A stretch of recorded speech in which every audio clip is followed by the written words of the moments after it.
우린 어제 했어요. 특별한 사람들끼리. 나는 아들 민수에게 전화를 걸었습니다.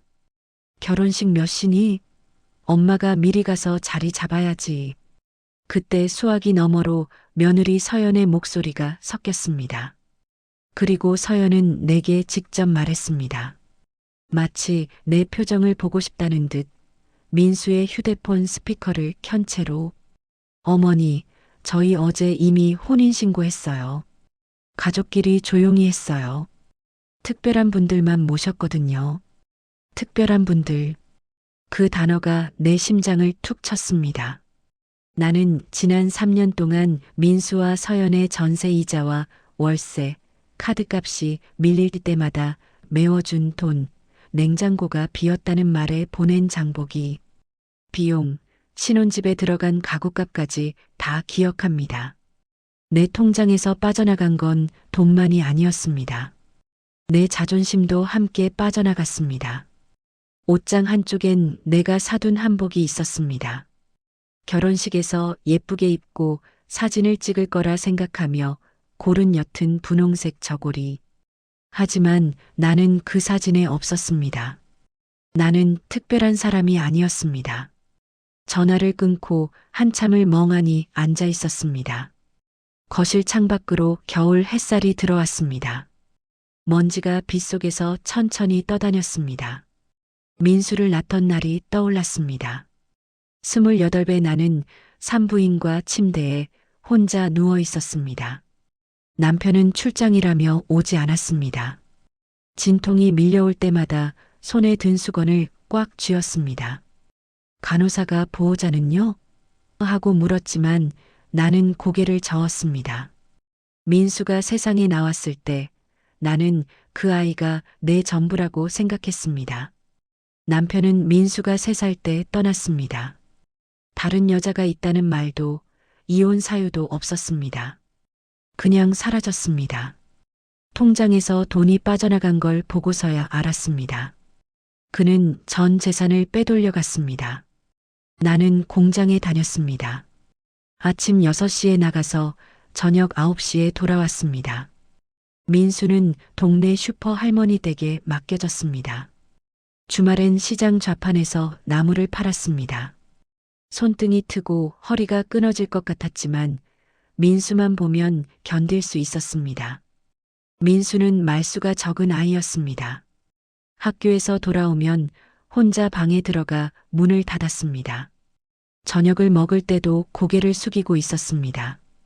오늘 학교에서 뭐 했어? 별로요.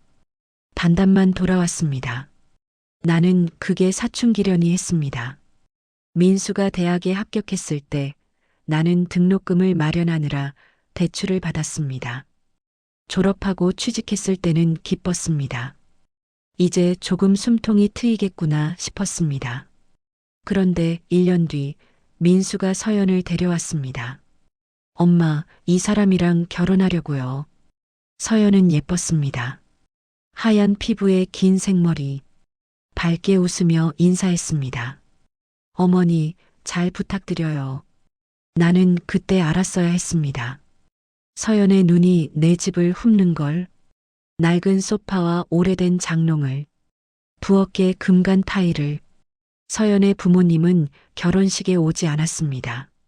집안이 복잡해서요. 서연이 말했습니다. 나는 예식장 비용을 냈습니다. 신혼집 전세금도 보탰습니다. 민수가 엄마 미안해하고 말했지만 나는 괜찮다고 했습니다. 그게 시작이었습니다. 한 달에 한 번씩 전화가 왔습니다. 엄마, 카드값 좀, 엄마, 이번 달 이자가, 엄마, 냉장고가 고장나서. 나는 보냈습니다.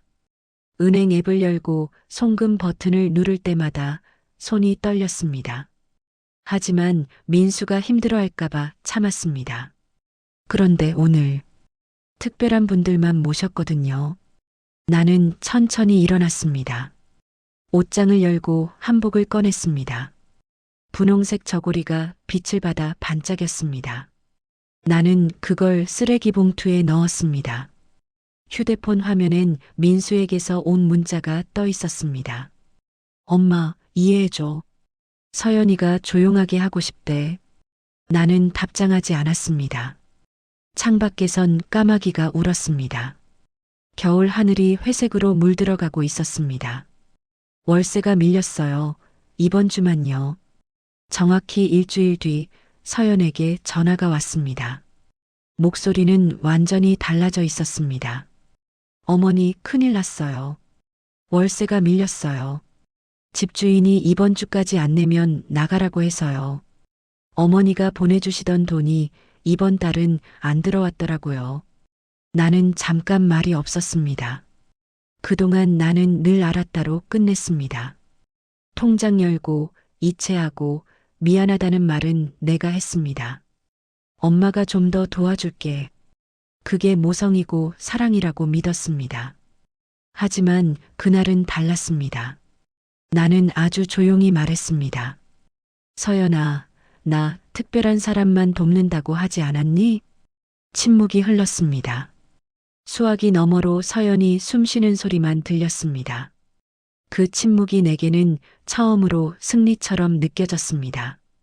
사라지는 건 내 돈이 아니라 그들의 당연함이었습니다. 어머니, 그게 무슨 말씀이세요? 서연의 목소리가 떨렸습니다. 당황한 게 분명했습니다.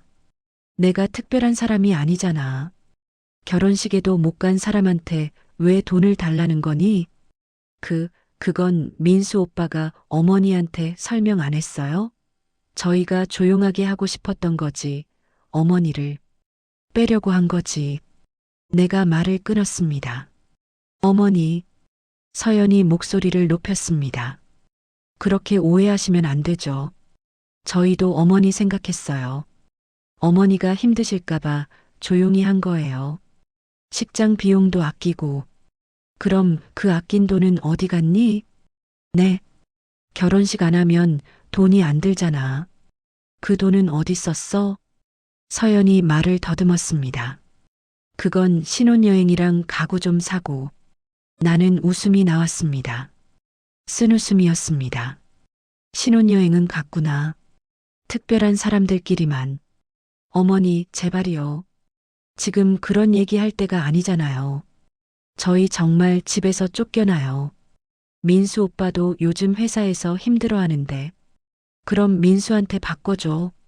민수 오빠는 지금 회의 중이에요.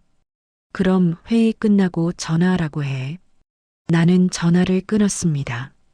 손이 떨렸습니다. 심장이 빠르게 뛰었습니다. 하지만 무너지지 않았습니다. 10분 뒤 민수에게서 전화가 왔습니다. 엄마, 무슨 일이야? 서연이가 울면서 전화했어. 민수야. 응? 엄마가 특별한 사람이 아니면 돈도 특별하게 쓸 거야. 무슨 소리야? 민수의 목소리가 차갑게 식었습니다. 엄마, 진짜 이럴 거야? 서연이가 얼마나 미안해했는데. 우리도 어쩔 수 없었던 거잖아. 서연이 친정에서 난리 나서 조용히 할 수밖에 없었어. 그럼 서연이 친정에 돈 달라고 해. 엄마, 민수가 소리쳤습니다. 서연이 친정은 형편이 안 돼. 엄마가 그것도 모르고 제발 이해 좀 해줘. 우리 정말 힘들어. 나도 힘들었어. 내가 말했습니다. 나도 평생 힘들었어. 내가 태어나던 날부터 지금까지. 근데 나한텐 아무도 이해해줘라고 안 했어. 다들 당연하다고만 생각했지. 엄마가 부모잖아. 부모는 원래 자식 도와주는 거야. 민수의 목소리가 높아졌습니다. 나는 가만히 앉아서 창밖을 봤습니다. 겨울 나무들이 앙상하게 서 있었습니다. 잎도 없이 그냥 버티고 있었습니다. 민수야, 엄마도 사람이야. ATM 기계가 아니야. 그럼 지금 우리 어떡하라고? 집에서 쫓겨나면 어디가? 엄마가 책임질 거야? 내가 책임져. 나는 전화를 끊었습니다. 휴대폰을 테이블에 내려놓았습니다. 손이 여전히 떨렸습니다. 거실 벽에 걸린 액자가 보였습니다.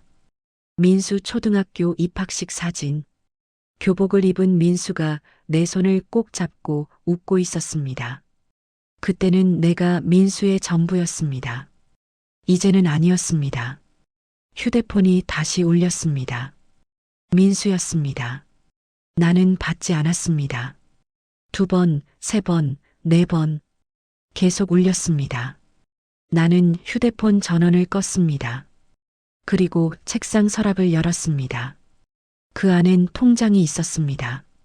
지난 3년간의 거래 내역이 찍혀 있는 통장. 나는 그걸 천천히 펼쳤습니다. 이체, 이체, 이체, 수백만 원이 나간 흔적들. 마지막 장을 넘기자 잔고가 보였습니다. 32만 원. 평생 모은 돈이 이것뿐이었습니다. 나는 통장을 덮고 창밖을 봤습니다. 까마귀 한 마리가 전봇대에 앉아 있었습니다. 그 새는 울지 않았습니다. 그냥 멀리 어딘가를 바라보고 있었습니다. 나도 그렇게 해야 했습니다. 울지 말고 멀리 봐야 했습니다. 내일 아침 나는 은행에 갈 생각이었습니다. 그날 나는 은행으로 갔습니다. 거래하던 지점 창구 직원이 나를 보고 말했습니다.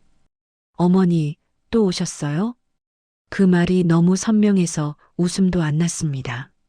나는 정말 자주 왔으니까요. 내 삶이 아니라 그들의 생활비를 위해 자동이체 다 해지해 주세요. 직원이 손을 멈췄습니다. 네, 전부요? 네, 전부요. 그럼 월세랑 관리비도요? 제 명의로 된 건 하나도 없어요. 다 제 아들 계좌로 나가는 거예요. 직원이 잠시 화면을 봤습니다. 그리고 고개를 끄덕였습니다. 알겠습니다. 키보드 두드리는 소리가 들렸습니다. 딸깍, 딸깍. 그리고요. 내가 말했습니다. 제 계좌 보안도 강화해 주세요. 제가 모르는 접근이 없게요. 비밀번호 변경하시겠어요? 네. 그리고 추가 인증도 걸어주세요. 알겠습니다. 몇 분 뒤 모든 절차가 끝났습니다. 나는 통장을 받아들고 은행 문을 나섰습니다. 겨울바람이 차가웠습니다. 하지만 가슴은 시원했습니다. 휴대폰이 울렸습니다. 민수였습니다. 나는 받지 않았습니다. 다시 울렸습니다. 서연이었습니다. 나는 받지 않았습니다. 또 울렸습니다. 민수였습니다. 나는 휴대폰을 가방 속에 넣었습니다. 버스를 타고 집으로 돌아왔습니다. 현관문을 열자 낯선 구두가 보였습니다. 검은색 구두. 반들반들하게 닦여 있었습니다. 나는 천천히 안으로 들어갔습니다. 거실 소파에 민수와 서연이 앉아 있었습니다. 그리고 정장을 입은 남자가 내 서류를 펼쳐보고 있었습니다. 어머니, 서연이 일어났습니다. 놀라지 마세요. 나는 말없이 그들을 봤습니다. 이분은 법무법인에서 오신 분이에요. 어머니가 요즘 좀 우울하거나 판단이 흐려진 것 같아서 상담받으려고 모셨어요. 남자가 일어나 명함을 내밀었습니다. 안녕하세요. 김재욱 변호사입니다. 나는 명함을 받지 않았습니다. 누가 들어오라고 했나요? 민수가 말했습니다.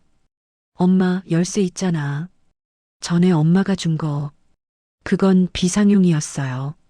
지금이 비상 상황이잖아. 민수가 소파에서 일어났습니다. 엄마 요즘 이상해. 갑자기 연락도 안 받고 돈도 안 보내주고.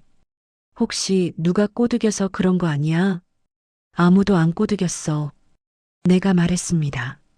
내가 생각해서 한 거야. 서연이 한 발 다가왔습니다. 어머니, 저희가 걱정돼서 그래요. 어머니 혼자 사시잖아요. 요즘 노인 우울증도 많고 혹시 잘못된 판단하실까 봐요. 잘못된 판단? 네. 그러니까 어머니 재산을 어디 이상한 데 쓰시거나. 나는 웃음이 나왔습니다. 내 재산을 내가 쓰는 게 이상한 거예요? 변호사가 끼어들었습니다. 어머님, 오해 마세요. 저희는 어머님을 돕고 싶은 겁니다. 요즘 독거노인 사기도 많고 복잡한 금융거래도 많아서 나 안 복잡해요. 내가 말을 끊었습니다. 그리고 사기도 안 당했어요. 내가 쓰고 싶은데 쓸 거예요. 민수가 한숨을 쉬었습니다. 엄마, 우리 좋게 하자. 그냥 통장 관리만 우리가 좀 도와주면 되잖아. 엄마도 편하고 난 안 편해. 엄마, 민수가 소리쳤습니다. 왜 이렇게 고집을 피워? 우리가 나쁜 짓 하려는 것도 아니고 그냥 엄마 돕자는 건데. 나는 그들을 가만히 봤습니다. 민수의 눈엔 짜증이 서려 있었습니다. 서연은 입술을 꽉 다물고 있었습니다. 변호사는 서류를 정리하고 있었습니다. 그리고 나는 알았습니다. 이건 상담이 아니었습니다. 이건 내 재산을 가져가려는 시도였습니다. 서연이 다시 말했습니다. 어머니, 솔직히 말씀드릴게요. 어차피 어머니 재산은 나중에 민수 오빠 거잖아요. 저희가 지금 관리만 대신 해드리면 어머니도 편하고 저희도 계획 세울 수 있고요. 그 말이 마침표였습니다. 나는 천천히 다가가 테이블 위에 서류를 집어들었습니다. 나가요. 엄마, 지금 당장 나가요. 민수가 얼굴을 붉혔습니다. 엄마가 왜 이래? 우리 널 위해서겠지. 내가 말했습니다. 나를 위해서가 아니라 나가요. 안 나가면 경찰 불러요. 변호사가 가방을 챙겼습니다. 그럼 저는 이만. 서연이 그를 붙잡았습니다. 잠깐만요. 어머니, 정말 이러실 거예요? 저희 월세 어떡하라고요? 내가 벌어. 네. 내가 벌어서 내가 내. 나도 그렇게 살았어. 나는 현관문을 열었습니다. 나가요. 민수가 서연의 손을 잡고 일어났습니다. 그의 눈빛이 차가웠습니다. 엄마, 후회할 거야. 후회는 내가 해. 그들이 나갔습니다. 변호사도 따라 나갔습니다. 문이 닫혔습니다. 나는 문에 등을 기대고 섰습니다. 무릎에 힘이 풀렸습니다. 하지만 무너지지 않았습니다. 거실 바닥에 그들이 펼쳐둔 서류가 흩어져 있었습니다. 나는 그걸 하나씩 집어들었습니다. 성년후 견제도 신청서, 재산관리계약서 초안, 의사능력 감정 의뢰서. 내 손이 떨렸습니다. 그들은 나를 능력 없는 사람으로 만들려고 했습니다. 나는 서류를 찢었습니다.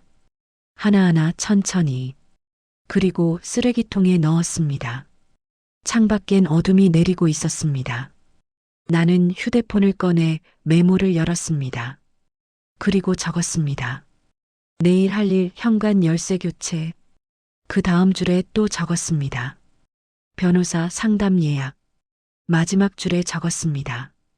유언장 작성. 휴대폰을 내려놓고 창밖을 봤습니다. 까마귀가 전봇대에서 날아올랐습니다. 어둠 속으로 사라졌습니다. 나도 날아야 했습니다. 이 집에서, 이 관계에서 엄마는 엄마의 편이 될 거야. 초인종이 울렸습니다. 문을 열었습니다. 구청 직원이 서 있었습니다. 클립보드를 든 젊은 여자. 김순자 어르신이시죠? 네. 가족분이 걱정된다고 신고하셔서요. 상태 확인 나왔습니다. 가슴이 철렁했습니다. 하지만 목소리는 흔들리지 않았습니다. 누가 신고했죠? 아드님이요. 어머니가 요즘 이상하게 행동하신다고. 직원이 수첩을 펼쳤습니다. 연락도 안 받으시고 돈도 안 보내주시고 집에도 못 들어오게 하신다고요. 웃음이 나왔습니다. 쓴 웃음. 제가 이상한 게 아니라 제 돈 제가 쓰는 거예요. 그래도 가족분이 걱정하시니까. 걱정이 아니라 통제예요. 나는 안으로 들어가 변호사 명함을 가져왔습니다. 제 변호사입니다. 궁금하신 거 있으면 여기 연락하세요. 직원이 명함을 받았습니다. 당황한 얼굴. 아, 변호사를. 네. 저 멀쩡합니다. 문을 닫았습니다. 소파에 주저앉았습니다. 손이 떨렸습니다. 다리에 힘이 빠졌습니다. 그들은 나를 문제 있는 사람으로 만들려 했습니다. 휴대폰이 울렸습니다. 민수, 나는 받았습니다. 왜 구청 사람 보냈어? 엄마가 이상해서. 민수의 목소리가 차갑습니다. 연락도 안 받고 돈도 안 보내주고 혼자 사는데 우울증 걸린 거 아니야? 나 안 우울해. 그럼 왜 이래? 왜 갑자기 변했어? 심호흡했습니다. 나 안 변했어. 원래대로 돌아온 거야. 무슨 소리야? 너 낳기 전 나로 돌아온 거야. 내가 누구 엄마 되기 전에 나도 나였어. 침묵. 민수가 말했습니다. 엄마, 정말 이럴 거야? 나 엄마 없으면 못 살아. 그럼 배워. 엄마, 나도 배웠어. 너 아빠 없이 사는 거. 너도 엄마 없이 사는 거 배워. 엄마가 날 버리는 거야? 목이 메었습니다. 하지만 말은 단단했습니다. 아니, 엄마는 엄마 편이 되는 거야. 전화를 끊었습니다. 창밖을 봤습니다. 결국 민수와 서연은 법원에 신청했습니다. 어머니가 판단 능력이 떨어졌다는 이유로 성년 후견을 요구했습니다. 내가 내 돈을 쓰지 못하게, 내 삶을 내가 선택하지 못하게 만들려는 절차였습니다. 법정은 조용했습니다. 나는 증인석에 앉아 그들을 봤습니다. 민수는 정장을 입고 있었습니다. 서연은 검은색 원피스를 입었습니다. 그들은 서류를 펼쳐놓고 있었습니다. 서연이 증언대에 섰습니다. 어머니가 갑자기 이상해지셨어요. 연락도 안 받으시고 돈도 안 보내주시고 CCTV까지 다셨어요. 저희가 집에 가면 문도 안 열어주세요. 서연이 울었습니다. 민수도 고개를 숙이고 있었습니다. 내 변호사가 일어났습니다. 며느님, 질문 하나 드리겠습니다. 네. 마지막으로 돈 이야기가 아닌 안부 전화는 언제 하셨습니까? 서연이 입을 열었다가 닫았습니다. 그게, 대답해 주세요. 침묵이 흘렀습니다. 서연이 고개를 떨어뜨렸습니다. 기억이 잘 안 나요. 변호사가 고개를 끄덕였습니다. 그렇군요. 다음 질문입니다. 어머님께 받으신 금액이 총 얼마인지 아십니까? 정확히는요? 몰라요. 변호사가 서류를 들었습니다. 3년간 총 5,200만 원입니다. 어머님 통장에서 빠져나간 돈입니다. 법정이 더 조용해졌습니다. 이제 내 차례였습니다. 나는 증인석에 섰습니다. 판사가 물었습니다. 어머님, 왜 아드님에게 돈을 보내지 않기로 결정하셨습니까? 나는 숨을 들이쉬었습니다. 저는 아들을 키우기 위해 평생을 썼습니다. 목소리가 떨렸지만 계속했습니다. 그런데 어느 순간부터 저는 엄마가 아니라 생활비가 됐습니다. 제가 돈을 끄는 건 미움이 아니라 살기 위해서입니다. 제 인생을 살기 위해서입니다. 판사가 고개를 끄덕였습니다. 몇 시간 뒤 판결이 나왔습니다. 신청은 기각합니다. 어머니는 충분히 판단 능력이 있으며 이 사건은 재산을 둘러싼 이해관계가 강하다고 판단됩니다. 그날 나는 법원을 나오며 눈물이 났습니다. 슬퍼서가 아니었습니다. 내가 내 편이 된 게 너무 늦어서, 그리고 이제라도 가능해서. 봄이 왔습니다. 나는 집을 정리하고 더 작은 곳으로 이사했습니다. 짐을 싸며 민수 어렸을 적 사진들을 봤습니다. 웃고 있는 아이, 내 손을 잡고 있는 아이. 나는 그 사진 몇 장을 남겼습니다. 나머지는 상자에 넣어 창고에 보관했습니다. 새 집은 작았지만 햇빛이 잘 들었습니다. 창가에 화분을 놓았습니다. 제라늄, 빨간 꽃이 피었습니다. 돈은 더 이상 누군가의 월세가 아니라 내 시간이 되었습니다. 문화센터에서 그림을 그렸습니다. 도서관에서 책을 읽었습니다. 공원을 걸었습니다. 가끔 밤에 창밖을 보며 생각합니다. 사랑은 돈으로 증명되지 않는다는 것을, 그리고 엄마도 사람이라는 사실을 나는 너무 늦게 배웠습니다. 민수에게서 연락은 오지 않습니다. 나도 연락하지 않습니다. 그게 지금 우리 사이의 거리입니다. 언젠가 그 거리가 좁혀질지 아니면 더 멀어질지는 모릅니다. 하지만 나는 더 이상 기다리지 않습니다. 나는 지금 내 이름으로 살고 있습니다.